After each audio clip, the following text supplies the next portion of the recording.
ආයිබෝවන් යාළුවනේ mister AI ඩෝංගුවයකට ඔයාලව ආදරයෙන් පිළිගන්නවා. කොහොමද ඔයාලට? හැමෝම සුපිරියට ඉන්නවා කියලා විශ්වාස කරනවා. අද අපි Battle Through the Heavens කතාමාලාවේ 5 වෙනි සීසන් එකේ 180 වෙනි එපිසෝඩ් එකේ ආපු මහාරම ස්පොයිලර් එකක් ගැන කතා කරන්න ආවා. ඒ තමයි හේ ක්වින්ගේ ජීවිතයේ අවසන් මොහොතේ ෂෝ යන් ආපහු මකර දූපතට ඇවිත් එක පහරකින් දෝෂෙන් කෙනෙකු කුඩු කරපු විදිය. යන්තම් ෂෝ යන් ආවේ නැත්තම් උන්ට නම් ඉවරයි. මේක දැකපු ඒ ක්වින් සහ වැඩිහිටි ශූලීට හිතා ගන්නවත් බැරි වුණා. අනික් මකර දූපත් තුන එකතු වෙලා නැගෙනහිර මකර දූපතට පහර දෙනවා කියලා ආරංචි වුණා ගමන් ෂෝ යන් යාව මින් එක්ක කට්ටිය අරගෙන අහස හරහා නැගෙනහිර මකර දූපතට පිටත් වුණා. එයාලට උදව් කරන්න. ඉතින් අහසේ වේගෙන් ආලෝක ධාරා කිහිපයක් නැගෙනහිර මකර දූපත දෙසට යනවා. යාවමින් කිව්වා තව විනාඩි 10කින් එතනට ළඟා වෙන්න පුරුනම් කියලා. ෂෝ යන් තවත් වේගවත් වුණා. හැබැයි මොහොතකට පස්සේ එයා හිටපු තැනම නැවතුණා. ඇයි? වම් පෙට්ටේ අඳුරෙන් ආපු හුරුපුරුදු සටන් ශක්තියක් එයාට දැනුණා.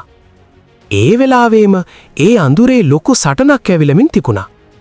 කන් බිහිරි කරවන ශබ්දයකින් පස්සේ රතු මූණ තියෙන ලේ වමනේ කරන රණශූරයෙක් ආපහු විසි වුණා. එයාලව වට කරගෙන හිටියේ අර්ධශාන්ත මට්ටමේ භයානක වැඩිහිටියෝ දෙන්නෙක් ඇතුළු බල සම්පන්න අය 10කටත් වඩා. එතන හිටියේ 7 දෙනෙක් විතරයි. එයාලගෙන් වැඩි දෙනෙක් බරපතල තුවාල ලබලා. හේ ක්වින්ටයි වැඩිහිටි ශූලීටයි තුවාල ටිකක් අඩු වුණත් එයාලගේ මූණු රළු වෙලා තිබුණා.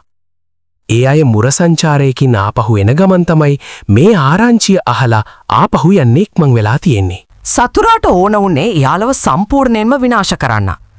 සන්නාහ ඇඳපු වැඩිහිටියා ශූලී දිහා උපහාසයෙන් බැලුවා. අපේ සැබෑ පාලකයන් මකර රජවරු 3 දෙනා. මේ නැගෙනහිර මකර ධූපතේ හොයාගත්තු මකර අධිරාජනීය කියන කෙල්ලා නිකම් වංචාකාරයෙක්. ශූලීගේ මූණ කළු වුණා. මකර අධිරාජයාගේ ලේ පෙළපත ගැන ඇත්ත දන්නව නේද? හැබැයි මකර රජවරු 3 දෙනාගේ පාලනය නිසා නීති හැමෝටම අමතක වෙලා කියලා එයා ආපහු පහර දුන්නා. මේ වචන නිසා අර සන්නාහකාරයාගේ මූණ අවුල් වුණා. තායිෂු පුරාණ මකර වංශයේගේ රාජකීය ලේවලට සාමාන්‍ය වංශිකයන්ව යටත් කරන බලයක් තියෙනවා. නැගෙනහිර මකර ධූපතේ තරුණ මකර අධිරාජනීයගේ ලේ පිරිසිදුයි කියලා යාලා දැනගෙන හිටියත් අවුරුදු ගාණක් තිස්සේ හදිච්ච සංකල්ප නිසා කෙලින්ම මකර අධිරාජාට පහර දෙන්න බෑ. ඒත් අනිත් අයට පහර දෙන්න බය වුණේ නෑ. එයාගේ ළඟ හිටපු රතු මූණ තියෙන වැඩිහිටියා ඉවසීම නැතුව කෑ ගහුවා. සටන ඉක්මන් කරමු. ඉක්මනට ප්‍රධාන සටනට ගිහින් උදව් කරන්න ඕනේ. හේයි ක්වින්ට මේක ඇහිලා කේන්තියෙන් ශාප කළා. මකර දූපත් තුනට බැරි වුණොත් මකර අධිරාජ්‍යය බලවත් වෙන දවසට මුන්ට විනාශය අනිවාර්යයි. රතු මූණ තියෙන වැඩිහිටියා සිනාසුණා. ඒකේ ඉතින් නැගෙනහිර මකර දූපතට ඒ වෙනකම් ඉන්න පුළුවන් වුණොත් තමයි. එයා ඒක කියලා ඉවර කරන්න තලින්ම ආතින්දන් දුන්න පහරකින් හේයි ක්වින්ගේ ඇඟේ තිබ්බ සන්නාහය කුඩු වුණා. ශක්තියේ වෙනස හරිම විශාලයි. තමන්ගේ වංශිකයාට තුවාල වෙනව දැකලා කේන්තියෙන් ශූලී කෑ ගහුවා. සටන් ශක්තිය මුදා හැරියා. ඒක මකරෙක් බවට පරිවර්තනය වෙලා සතුරා දෙසට දිව්වා. සන්නාහ ඇඳපු වෙඩිහිටියා ලොකුම ලොකු මකරයෙක් බවට පරිවර්තනය වෙලා එකම එක පහරකින් අර මකරාව කුඩු කළා.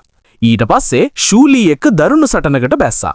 මුලින්ම ශක්තියින් සමාන වුණත් තුවාල වෙලා හිටපු ශූලී ක්‍රමයෙන් අවාසිදායක තත්වයට පත් වුණා. මේ අවස්ථාවෙන් ප්‍රයෝජන ගත්තු රතු මූණ තියෙන වැඩිහිටියා දිගින් දිගටම පහර දුන්නා. හැම පාරකින්ම නැගෙනහිර මකර දූපතේ රණශූරයෙක් බරපතල තුවාල ලබලා අල්ලගත්තා. තමන්ගේ සගයන් එකින් එකා වැටෙනම දැකපු හේයි ක්වින්ගේ ඇස් රතු වුණා.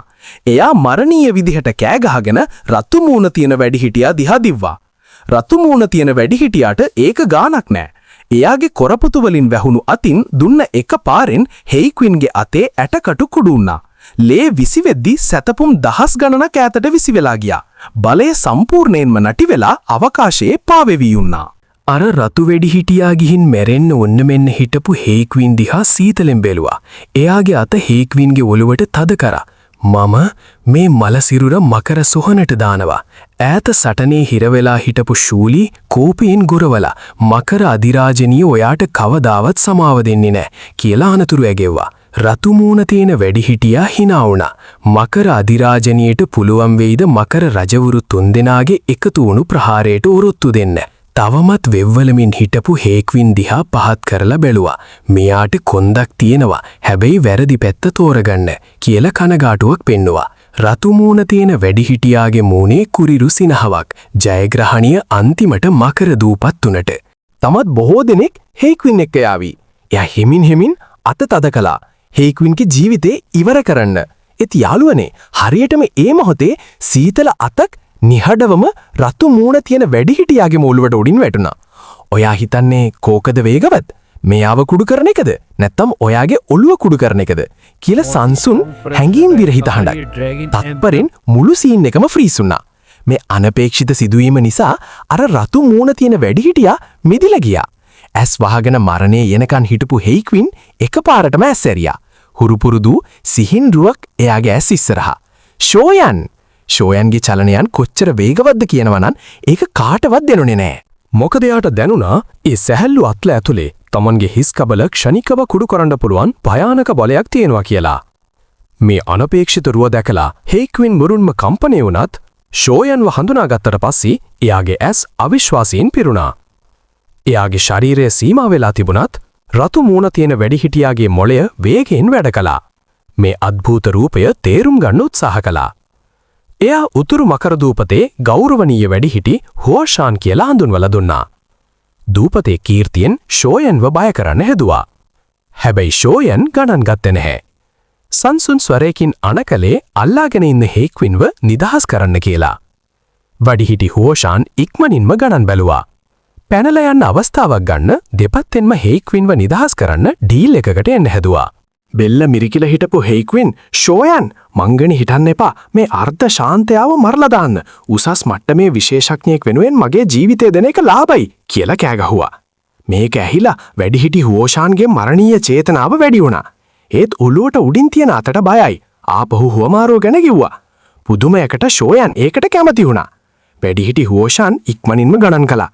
අන්තිම ඉලක්කම වැටුණ ගමම් එයාගේ ඔළුව උඩ තිබ්බ පීඩනයේ ක්ෂණිකව නැති වුණා. එයාට සමාවක් ලැබුණා වගේ හේක්වින්ව නිදහස් කරලා වේගයෙන් පසුබැස්සා. ආරක්ෂිත දුරකින් ඉන්නකොට තමයි වැඩිහිටි හුවෂාන් දැක්කේ අලුතින් ආපු කෙනා තාමත් තරුණයෙක් කියලා. එයා වහාම පුරාණ අවකාශ මකර වංශයේ මකර රජවරු තිදිනාගේ නම් කියලා ෂෝයන්ව බය කරලා මේ වැඩේට මැදිහත් වෙන්න එපා කියලා අනතුරු යැගැව්වා. ෂෝයන් හැරිලා තුවාල වෙලා හිටපු හේක්වින්ව නෙගිටෙව්වා. හේක්වින් දුකින් hina වුණා. එයා දුක් වුණා Tamanගේ ජීවිතේ වෙනුවෙන් අර්ධ ශාන්ත මට්ටමේ විශේෂඥයෙක් මරලා දාන්න තිබ්බ රන්මේ අවස්ථාව ෂෝයන් නැති කරගත්තා කියලා. මේ සිදුවීම නිසා අර දරුණුවට සටනේ නිරත වෙලා හිටපු වැඩිහිටි ශූලී සහ අර්ධ මකර වැඩිහිටියාත් අවදියෙන් හිටියා. මේක දැකලා අර්ධ මකර වැඩිහිටියා එකපාරටම ශක්තිය යොදවලා තුවාල වෙලා හිටපු වැඩිහිටි ශූලීව ආපස්සට තල්ලු කළා.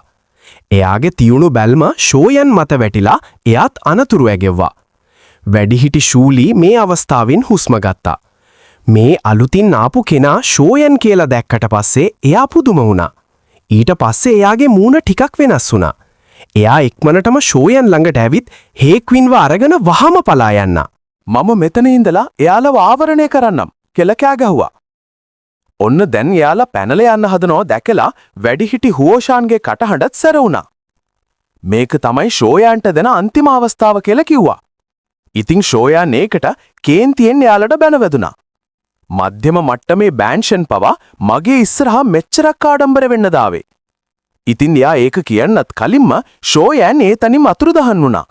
වැඩිහිටි හුවෂාන් කම්පණය වුණා. එයා ඉක්මනින්ම ආලෝක ධාරාවක් බවට පරිවර්තනය වෙලා ආපස්සට පනින්න හැදුවා. හැබැයි එයා හෙල්ලුණා විතරයි එයා ඉස්සරහා තිබ්බ අවකාශය මැදින් විශාල අතක් ඇවිත් හරියටම එයාගේ ඔළුවට උඩින් තද කළා. ඒ වෙලාවෙම සීතල හඬක් පිට වුණා. තව එකපාරක් හෙල්ලුනොත් ඔතනින්ම ඉවරයි. වැඩිහිටි හුවෂාන්ට විශ්වාස කරන්න බෑ. මේ මිනිස්සයා දෝෂෙන් කෙනෙක්ද? වැඩිහිටි හේක්වින් සහ ශූලීත් ගොළු වෙලා ගියා. එයාලටත් ඇස් අදාහගන්න බැරි වුණා. එයාලට පැහැදිලිවම මතකයි. අවුරුදු කීහිපයකට කලින් ෂෝයන් නැගෙනහිර මකර දූපතෙන් යද්දී එයාගේ ශක්තිය මේ මට්ටමට ලං වෙලාවත් තිබ්බේ නැහැ කියලා. ඒත් දැන් එයා පුරාවෘත්තගත දෝෂෙන් මට්ටමට ඇවිත් මේ වගා කිරීමේ වේගය හිතා ගන්නවත් බෑ. ෂෝයන් ඒකාතකින් වැඩිහිටි හුවෝෂාන්ව යටත් පත් කරලා එයාගේ නලලට පොඩි ටට්ටුවක් දැම්මා. එතන ලේබින්දුවක් ආවා. එයාගේ මුළු සටන් ශක්තියම සීල් කරලා සම්පූර්ණයෙන්ම ප්‍රතිවිරෝධයක් දක්වන්න බැරි තත්වයට පත් කළා. ඊට පස්සේ එයා අර සීල් වුණු වැඩිහිටි හුවෝෂාන්ව හේක්වින්ට විසි කළා. ඉතින් යාළුවනේ මේ වගේ සතුරෙක් අල්ලා ගන්න හේක්වින්ගේ ජීවිතය දෙන්න කිසිසේත්ම අවශ්‍ය වුණේ නැහැ. ළඟ හිටපු වැඩිහිටි ශූලීට හිතන්නවත් බැරි වුණා. එයාගේ හිත පුදුමෙන් පිරී ගියා. ඈත හිටපු අර්ධ මකර වැඩිහිටියා මේ හැමදේම දැකලා බයෙන් තැතිගත්තා. එයා වහාම කෑ ගැහුවා. පසුබසින්න. එයා ආලෝක ධාරාවක් බවට පරිවර්තනය වෙලා අඳුර මැදින් පලා යන්න ගත්තා. හැබැයි අපේ ෂෝයන් එයාලා පස්සෙන් ගියේ නැහැ. ඒත් විනාඩි 2කින් විතර පස්සේ ආලෝක ධාරා කිහිපයක් එනෝ පෙනුණා. ඒ යාओමින් සහ යාගේ කණ්ඩායම. ඒ එන හැමෝම අතේම සිරකරුවෙක් හිටියා. පැනලා ගිය අර්ධ මකර වෙඩිහිටියා පවා සිහියේ නැතිව අතේ එල්ලිලා හිටියා. යාओමින් hina වෙලා අර්ධ මකර වෙඩිහිටියාව විසි කළා. ෂෝයන් එයාවත් සීල් කරලා ආරක්ෂිතව තියාගන්න කියලා හේක්වින්ට බාර දුන්නා. ඊට පස්සේ ෂෝයන් හැරිලා ෂූලීට යාओමින්ව නවනිරයේ පිමුරු වංශයේගේ වත්මන් කුල දෙටු විදියට හඳුන්වා දුන්නා. මේක ඇහිලා වැඩිහිටි ෂූලීගේ මූණ වහාව අවදියෙන් පිරී ගියා. අනිත් මකර දූපත් තුන නැගෙනහිර මකර දූපතට පහර දෙන්න නවනිරයේ පිමුරු වංශයේ දිනාගන්න උත්සාහ කළ බව එයා දැනගෙන හිටියා. යාओමින් වහාම hina වෙලා තත්වය පැහැදිලි කරලා නැගෙනහිර මකර දූපතට උදව් කරන්න ආපු බව කිව්වා. වැඩිහිටි ෂූලීගේ මූණේ පාලනය කරගන්න බැරි සතුටක් ඇති වුණා. බරපතල තත්වයේ තියදපු නැගෙනහිර මකර දූපතට මේ වගේ බලවත් ශක්තියක් ලැබීමත් දෙවියන් දුන්නා වගේ දෙයක්. ෂෝයන් ඊට පස්සේ නැගෙනහිර මකර දූපතේ වත්මන් තත්වය ගැන විමසුවා. වැඩිහිටි ෂූලී බරපතල ලෙස හිස සැලුවා. තත්වය අතිශයින්ම නරකයි. මකර දූපත් තුන මුළු ශක්තියෙන්ම ඇවිත් මකර අධිරාජනීය සම්පූර්ණයෙන්ම වැඩෙන්න කලින් එයාව ඉවත් කරන්නමයි. නැගෙනහිර මකර දූපත අවුල් ජාලාවක ගිලිලා. මකර අධිරාජනියට මකර රජවරු තිදෙනාගෙන් වටලෑමක් තියෙනවා. තත්ත්වය අතිශයින්ම භයානකයි. මේක ඇහිලා ෂෝයන්ගේ මූණත් කළු වුණා. නැගෙනහිර මකර දූපතේ තත්ත්වය එයා හිතුවට වඩා දරුණුයි. එයා පසුබට නොවි වහාම තීරණයක් ගත්තා. දැන් මාපි නැගෙනහිර මකර දූපතට යනවා. මකර රජවරු තිදෙනා කොච්චර බලවත් වුණත් ෂියෙන් අනතුරේ ඉද්දි නිකම් ඉන්න බෑ. මේ අසීමිත අඳුර මැද දැවැන්ත දූපතක් පාවිමින් තිබුණා. දූපතින් තීව්‍ර ශක්තියක් නිකුත් වෙනවා. දැවැන්ත පිපිරීම් සහ දරුණු කම්පන තරංග කුණාටුවක් වගේ දූපතෙන් එළියට ඇවිත් යන තැන හැමදේම විනාශ කරනවා. ප්‍රධාන මකර දූපත් තුන බලවේග එකතු කරලා දූපත සම්පූර්ණයෙන්ම වට කරගෙන තිබුණා. වැඩෙන්න උත්සාහ කරන ඕනෑම කෙනෙකුට ප්‍රහාර එල්ල කරනවා. දූපතට ඉහළින් තිබ්බ මුර සංචාරක කණ්ඩායමක හිටපු දෝසූන් මත්තමේ නායකයෙක් වේගයෙන් ළඟා වෙන කණ්ඩායමක් ගැන දැනගත්තා. ළඟා වෙන බලවේගය අතර හේක්වින්ව හඳුනාගත්තට පස්සේ එයා වහාම ප්‍රහාරයක් එල්ල කරන්න අණකලා.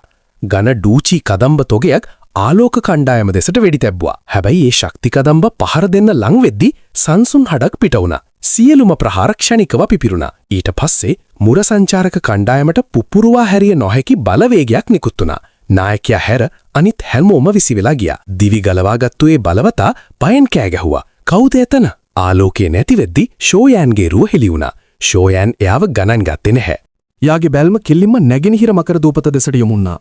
මුළු දූපතම දෙන් වලවල් වෙලා. දරුණු සටන් හැම තැනම ඇවිලෙනවා. නැගෙනහිර මකර දූපතේ ආරක්ෂාවන් දැඩි ලෙස සම්පීඩනය වෙලා තිබ්බා. මකර මාලිගාව තියෙන හරය විතරයි තියාගෙන ඉන්නේ. තත්වය අතිශයින්ම භයානකයි. ඒ වෙලාවේ ෂෝයන් ෂියන්ගේ රුව සෙව්වත් කිසිවක් හමුුනේ නැහැ. එයා කට ඇද කරගෙන ඉන්නකොටම ආත අවකාශයෙන් අතිශයින්ම භයානක ඩූචි තරංගයක් එකපාරටම නිකුත් වුණා. එයා උඩ බැලුවා. දැවෙන හිරු එළියක් වගේ ආලෝක වලල්ලක් ආත කොනක තිබුණා. ඒ ආලෝක වලල්ල තුලේ රූප කිහිපයක් විදුලියක් වගේ වේගයෙන් සටන් කරනවා. හැම ගැටුමකින්ම මකර දූපත උඩු යටිකුරු කරන්න පුරුවන් තරමේ ඩූචි කුණාටුවක් පිට කරනවා. ෂෝයන් එයාගේ ආත්මීය ශක්තිය ක්‍රියාත්මක කරලා ඒ ආලෝකයේ විනිවිදයවලා තත්වය බැලුවා. එයාට ෂියන්ව පෙනුණා. දැන් එයා තවදුරටත් පුංචි කෙල්ලෙක් නෙවෙයි.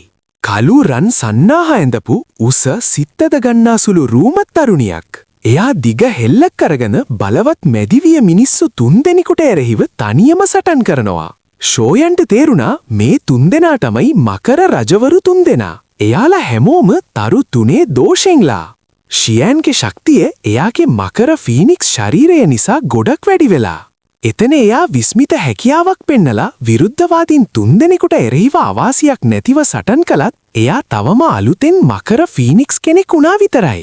පළපුරුදු මකර රජවරු 3 දෙනා ඉදිරියේ එයාගේ ප්‍රතිරෝධය ප්‍රමාණවත් නැහැ වගේ පෙනුණා. එයාට වැඩි කාලයක් දරාගන්න බැහැ. ෂෝයන් තීරණය කළා මුලින්ම මකර මාලිගාව වෙතට යන්න. එයාලා ලං වෙද්දී මකර දුපත් තුනේ සේනා එයාලව නවත්තන්න එන්න ගත්තා. ෂෝයන් උපහාසයෙන් hina වෙලා එයාගේ ඩූචී ශක්තිය උපරිමයට ගෙනත් දැවන්ත ගිනි මුහුදක් මුදා හැරියා. ඒ භයානක රස්නේ නිසා අර්ධශාන්තයන් ඇතුළු සියලුම සතුරන්ට ආපස්සට යන්න සිද්ධ වුණා.